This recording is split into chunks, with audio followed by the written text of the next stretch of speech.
Welcome to the Tech Egg. Don't get scrambled. Enjoy the video. You start immediately by confirming Chapter 1 is unlocked, then check available NPC triggers. This guarantees the mission will spawn. Once done, equip a suitable weapon and 2 healing items so you can survive the opening skirmish.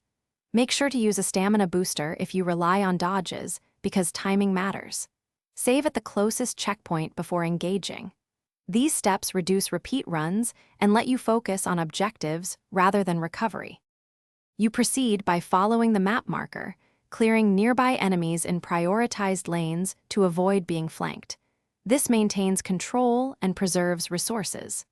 Once the area is stable, interact with the key object to spawn the mid-boss and use cover plus ranged attacks to chip away safely. Then solve the 2 mini-puzzles. Rotate levers to the correct angle and align symbols in sequence, because solving them opens the route to the chapter objective and saves you backtrack. You finish Chapter 1 by focusing on the final encounter pattern.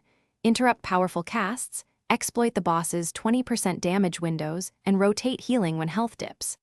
After the boss falls, collect the chapter reward and return to the hub so the completion flag registers.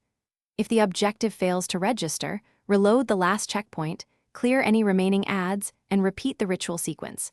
This usually resolves sync issues and prevents lost progress, so you don't have to restart the entire chapter. Thanks for watching. Consider subscribing if I helped unscramble your problems.